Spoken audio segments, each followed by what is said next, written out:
intentional. I am the sun. I am original. I am the one. I have a purpose for my existence. I will not stop till I reach my mission. I have ambition. I am consistent. People don't cross me without my permission. My journey is in no competition. I am grateful for all I've been given. I am unique. I am complete. I am everything that I wish to see. I can create my own reality. I am the best me that I can be. I am manifestation. I am present and patient. I am confident. I am opulent. I am destined for greatness. I am. What's good, y'all? It's your girl Sheena D, aka Indigo Ayora, and this is Str8 Outta Kemet.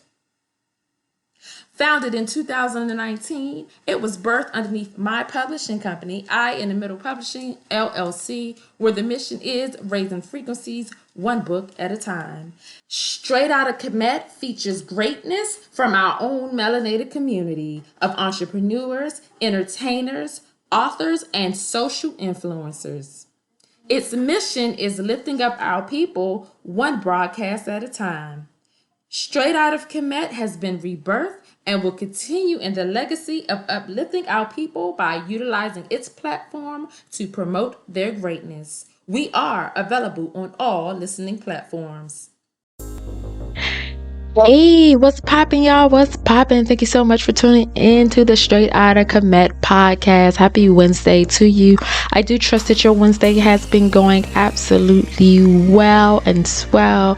And if it's not, please understand and know that it is not the end. It is always only the beginning. And things can always get better, because after the rain sure comes the sunshine. We have two very special guests on our show today. These brothers are out in the community making it do what it do, baby. They not just talking, all right? They walking it like they talking it up in their community. So make sure you definitely tune in. You don't want to miss this episode at all. You want to definitely make sure that you sit and you watch it, you listen to it all the way through. I guarantee you that you are definitely going to be inspired. Man, I was inspired just with their delivery and their presence and how they present their organization. Very professional. Just absolute wow. So without further ado, let's go ahead and hop right onto the episode. Alright. Bomani Jihad Shakur, a conscious new African citizen and the National Minister of Information for the Provisional Government of the Republic of New Africa. Currently the co-host of Provisional Government of the Republic of New Africa Radio. Residing in the New African Population District of Dr. John Hendrick Clarktown, known as Columbus, Georgia. Minister of Information for the People Party for Independence, PPI. Besides his involvement with the PPI and the PGRNA, he is also an active member of the Black August Organization, BAOC. The host of George Jackson University Radio, Vice Chancellor of George Jackson University, acting spokesperson for George Jackson University, and a member of Rebuild Collective newspaper distribution. Monie is a new African propagandist, advocate of captured new African citizens, new African political prisoners, and new African prisoners of war, and PPW/PPOW from the BLM. And without further ado, y'all give it up for these wonderful brothers. And without further ado, we have two very special guests in the house. The CEO and founder and chairman, co-founder and chairman, of the People Party for Independence. How are you all doing this evening? We're well, sister. We're well. Thank you for having us on. Absolutely. Thank you all for being able to tune in. You know, I've seen you all on Instagram and what you were posting. I can't even remember the exact post, but I was watching. I've been watching for it was a few weeks. since we started following each other on IG, and I was like, yes, this is the type of people that I need on the show, you know, people who have the same like minds, with bringing the melanated community up to speed, or just helping to uplift. Definitely. So thank you, Kings, for that. Definitely. Sure, and thank you, Queen. Yeah. Thank you for your Absolutely. recognition. Thank you for your recognition and realization. Oh yeah, definitely. So I usually like to do an icebreaker before we hop into the questions. So I don't know if you both want to answer, that's absolutely fine. So the first icebreaker question is, what is one thing that you would like to do what is one thing that you would like to do before you transition from this planet that you have never done?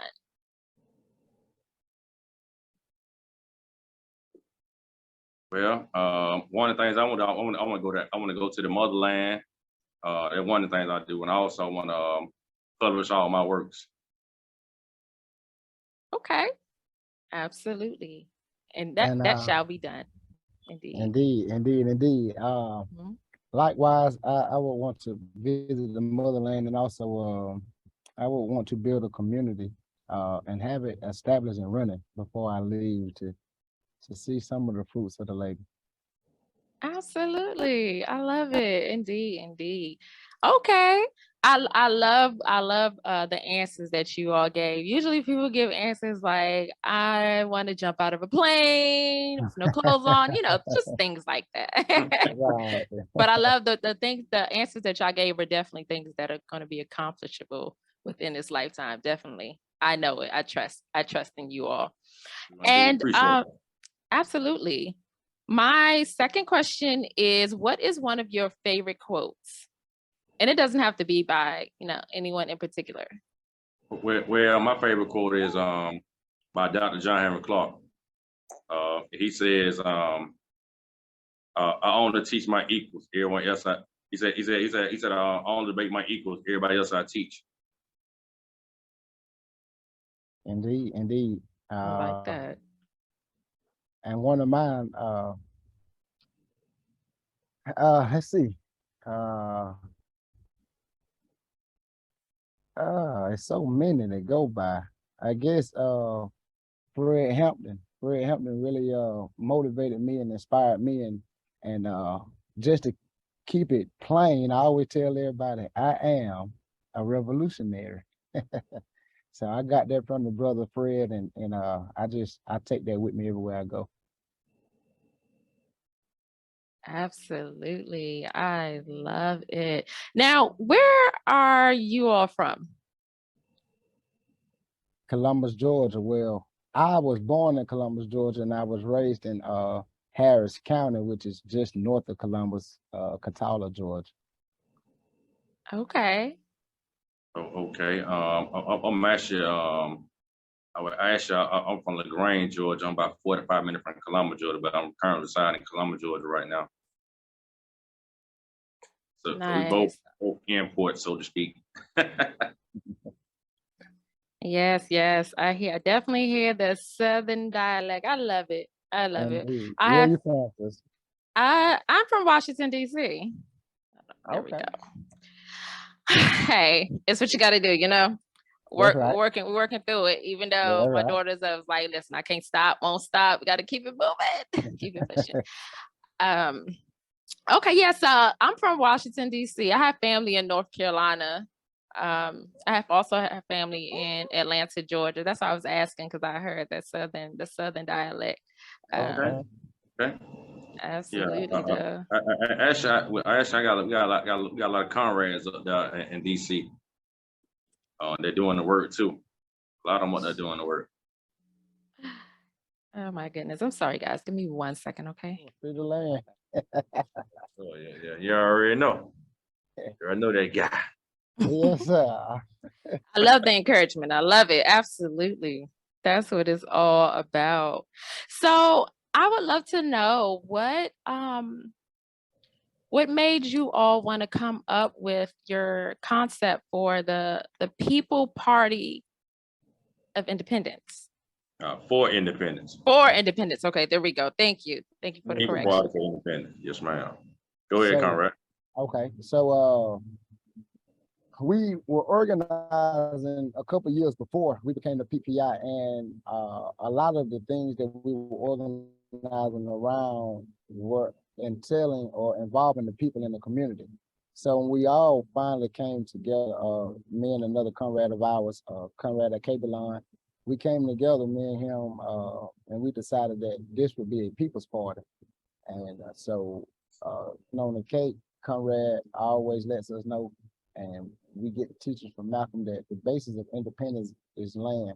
So we wanted to fight for land as long as fighting with the people. And so we just named ourselves the People's Party for Independence. Absolutely. Absolutely. That is beautiful. So, what kind of things is it that you all do like within the community? It's various programs, but Conrad, go ahead and take it. Well, our organization is founded on 5 principles, which is called Deep C, which is defense, education, economic, politics, and culture. So we know those five principles are components in regards to building our organization, surviving in the community, and nation building, right? So we recently had our grand opening, which is August the 14th, which it was actually the second day of what we termed PPI week. And PPI week was the week that we were doing certain programs. August the 13th, we went to the community to pass our flyer leaflets to get people aware to propagate that we have our grand opening the 14th. So our grand opening took place on the 14th at our community center called the Embassy. And the grand opening entailed us having a meeting with the people, letting them know who we are. They can ask questions, like refreshment, things of that nature. So when Monday came, we started doing the PPI week that coincide with our 5 principles, which is Deep C. On the Defense Day, we did a proponent in regards to emergency preparedness seminar that performed by Minister of Defense, as well as another proponent performed by our doula on the aspects of emergency pregnancy. Emergency birth at that particular time. So on that Tuesday, we did a proponent in regards to education. So we did a secondary education that performed by Minister of Education, as well as our doula and another sister in regards to how you can get into school with free money, with scholarships. The aspect another aspect by our doula sister in regards to homeschooling, and the other sister did a component in regards to how you can utilize the system to get certain things done in regards to the American education system.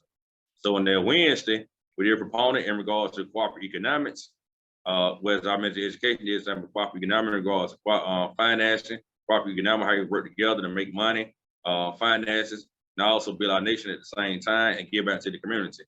So on that Thursday, we had an event geared toward vision and not division in regards to us talking about unification, and that was by myself, with the Minister of Information, as well as by the chairman, who's right now talking now.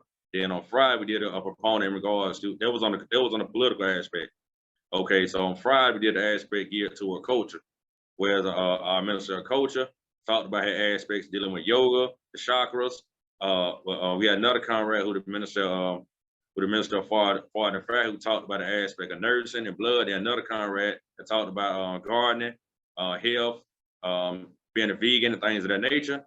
And we also had a community block party that day. Then on that Saturday, we had an African Center ball. We came up with African dress, drove, food, dance, things of that nature. So we based it as a form of celebration. We did all the work during the week, and that was a form of celebration. So those are some of the things we did during that week. But for some of our programs, we do things like handgun training classes. We do hygiene seminars, hygiene. We do the aspects of we pushing the aspect of having an after school program, pushing the aspect of rites of passage for the males, pushing the aspect of a womanhood program for the sisters. We're gonna be doing resume building. We're gonna be doing we're gonna establish community. We're gonna teach people how to garden. We'll be teaching self-defense. So the list goes on and on in regards to certain programs we'll be doing in regards to the communities. Those are some of the things that we'll be doing in particular. Some things we have did already.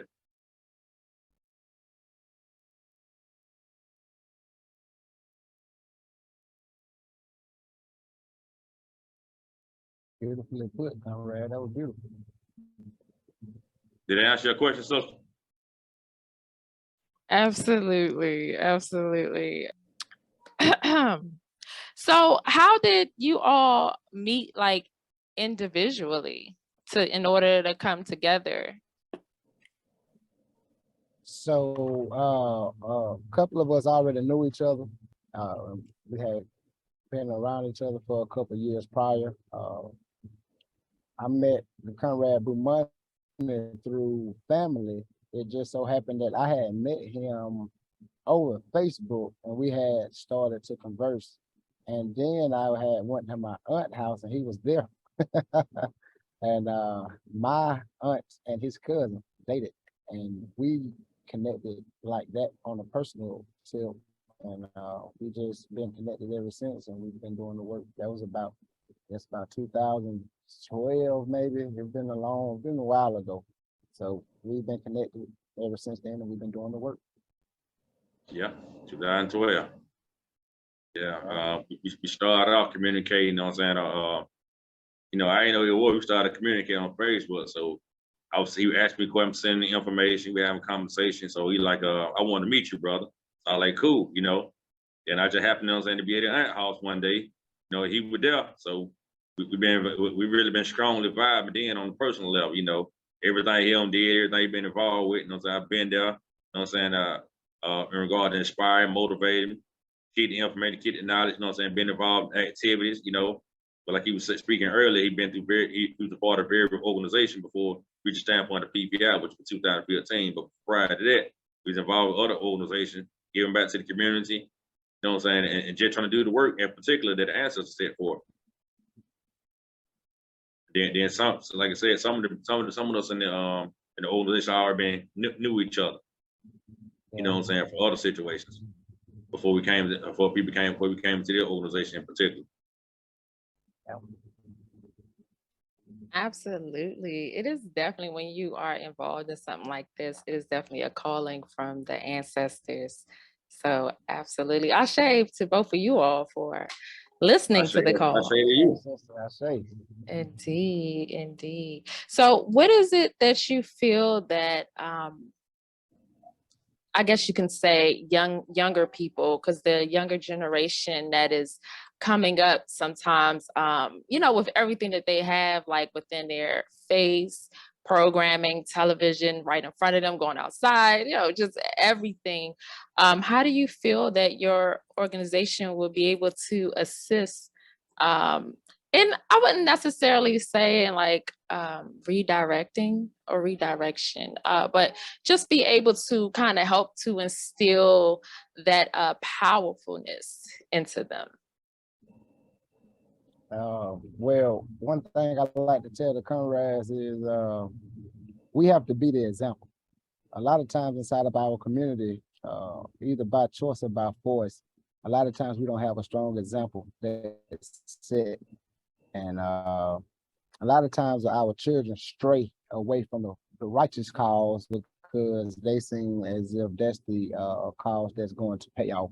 So what we have to do is show them that we're successful, show them that being a revolutionary or changing your conditions in society is beneficial to them, show them the reason why we're doing this, because we are a nation and we have to take care of our nation and we have to move a certain type of way.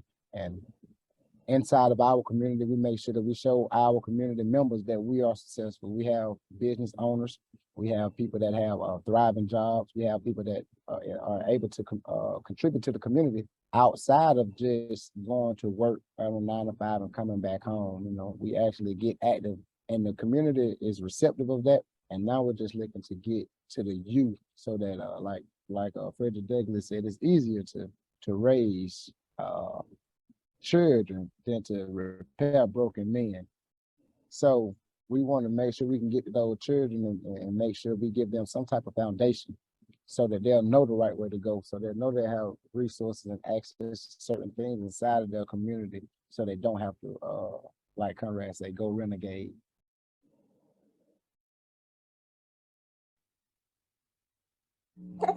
Absolutely, absolutely. Okay, I love it. So do you have anything as like for the younger youth, like the children? Do y'all have different types of programs for them as well?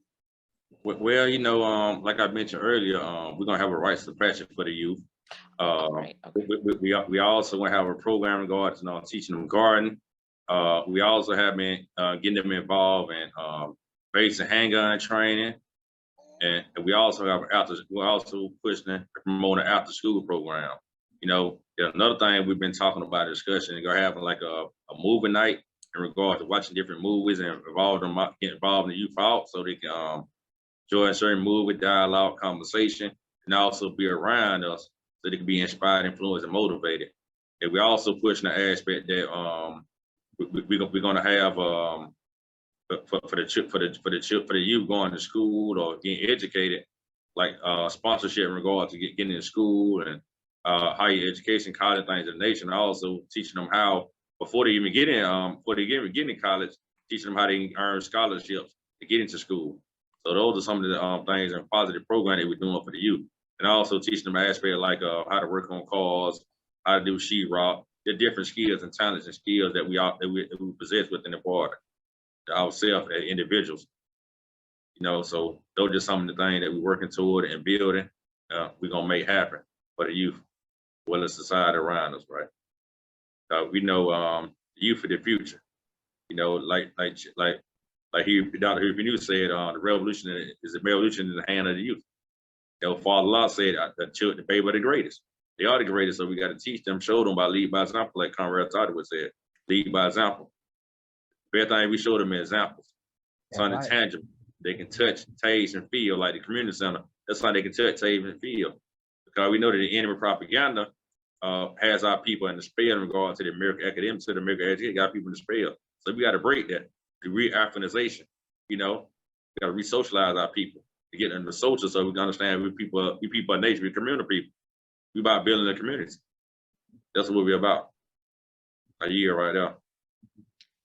Absolutely. I love it. I absolutely love it. So when did within your own individual journey, would you say that you had this awakening or you felt the calling from the ancestors to proceed with such a powerful organization, or just knew what path you were supposed to take as far as enlightening those of the melanated community? Personally, so what I realized is you feel something where you like, I want to change the position and condition in society for myself. And then you look around and say, well, dang, everybody that look like me messed up too. So you start to want to change your community, and then you get kind of burnt out from doing a lot of work. So you have to kind of regroup, and then it's real once you put it down and it calls you. So a lot of people do the work and then we stop doing the work and then the work calls us. And if you don't do the work, then you get reprimanded from life, because in life everyone in life is sent here with a purpose, and you have to figure out your purpose. And in the midst of figuring out your purpose, you're going to do some things that you probably shouldn't do, or you probably waste time on doing. But once you put something down and it can't stop calling you, that's when you have to become very efficient and effective at what you're doing, no matter who is against you. So I guess it was we started it 2000. I know me, Conrad is he been in it way longer than me. But I first got it around 2011, and it really clicked around like 2016, 2017, when it like really clicked. And it's like, hey, we got to take it serious. Okay. Well, for me, it began in February 1998 when I read Autobiography from Malcolm X. When I read that book, I also inspired by his education, where he turned homemade education, everything he read, and the person he became through education. That I want to read everything he read. I want to read everything. You know what I'm saying? This is my example.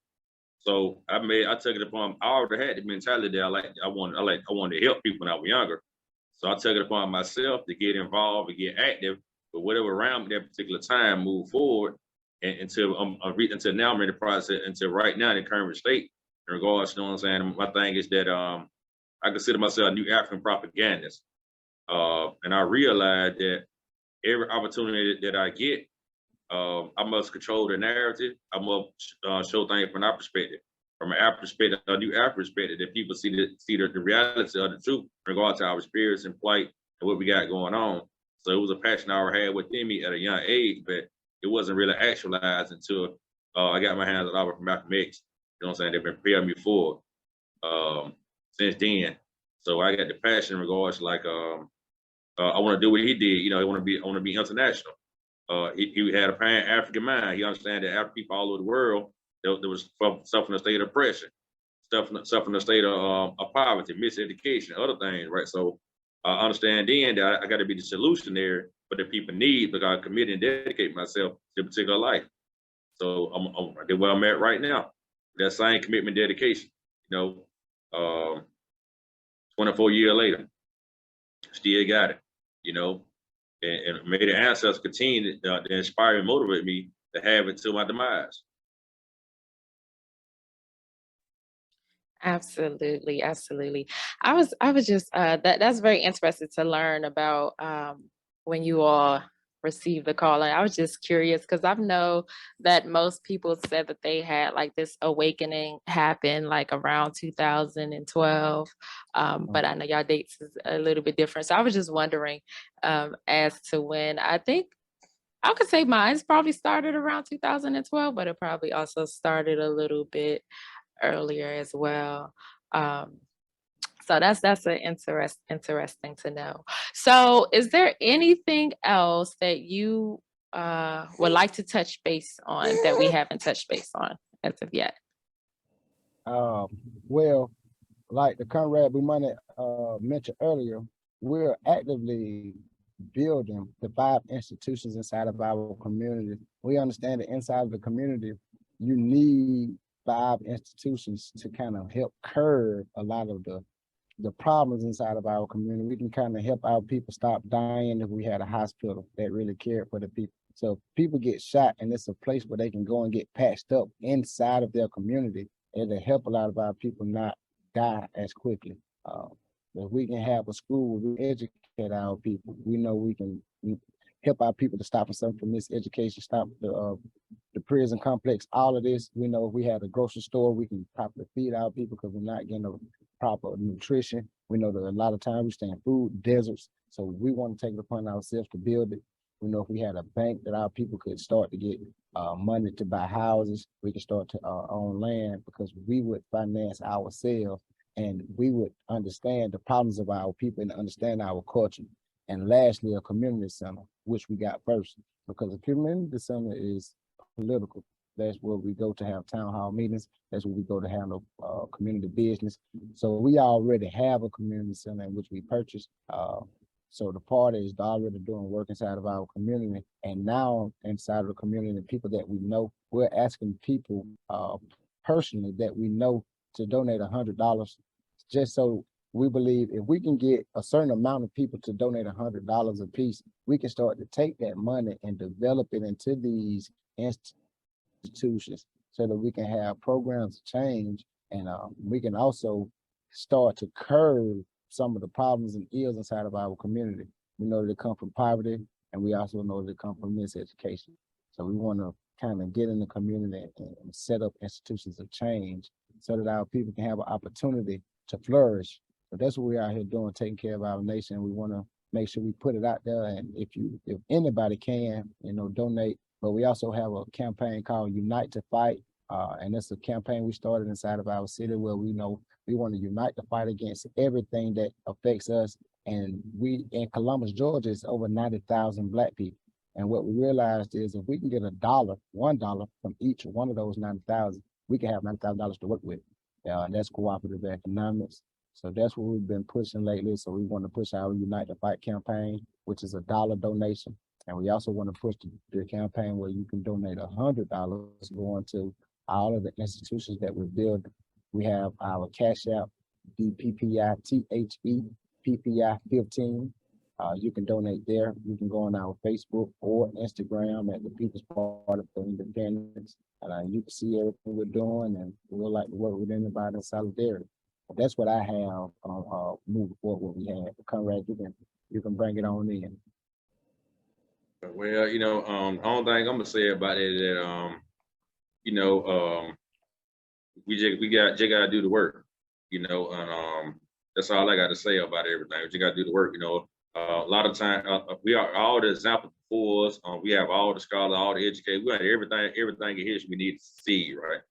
And if we analyze, critique the blueprints, and learn from the mistakes, and learn from the achievement and accomplishment from everything, we can currently build. But the whole aspect about it, about all of that, we the greatest resource on the planet Earth, the human resource. And even you look at the form of capital, the human capital, the financial, any kind of capitalist system on the planet Earth, right? So we the greatest research on ourselves. And it's just like Cannabis said on the song Daily Intellect, he said that we were intelligently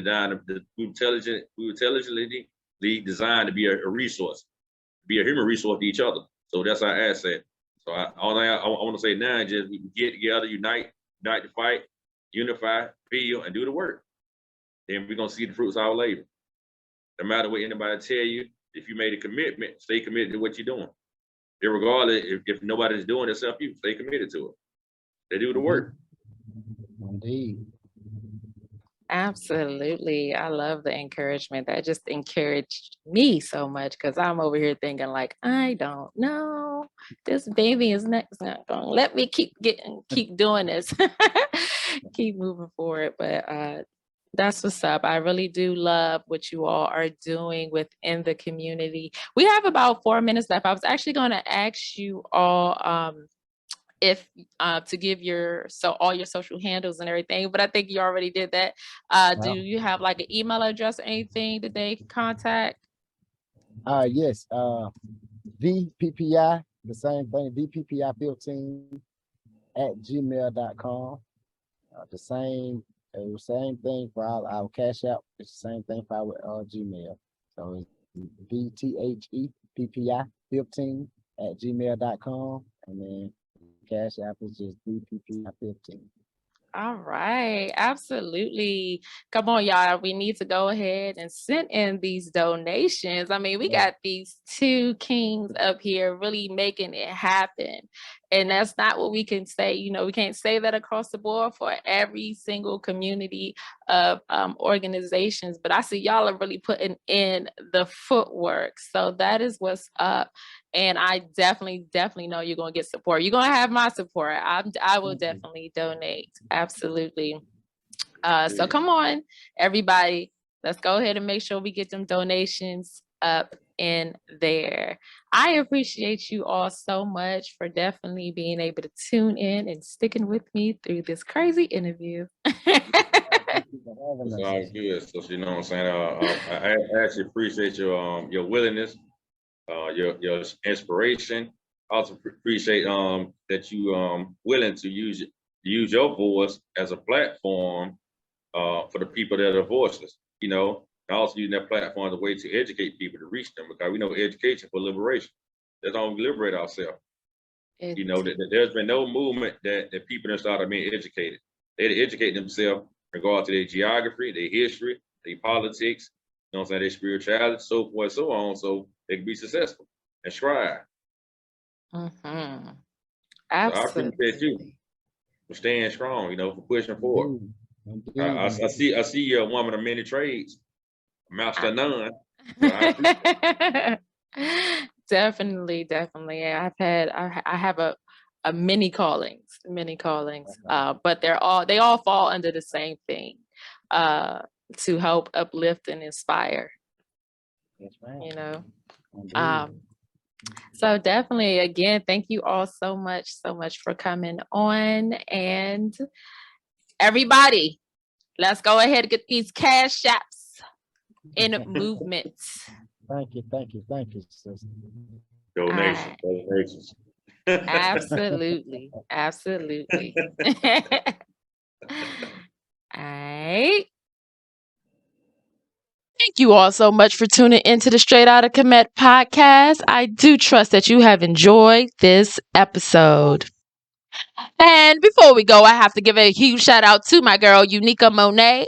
Her song is the song that you hear on the intro to the Str8 Outta Kemet podcast. Y'all be sure to go follow her. You can follow her at Cosmic Nobodies Conventions with a K, Less Nobodies Business LLC, Sunshine Monet L on Facebook, Less Nobodies on YouTube, and Uniqea Monie on all streaming platforms. I am confident, I am opulent, I am destined for greatness.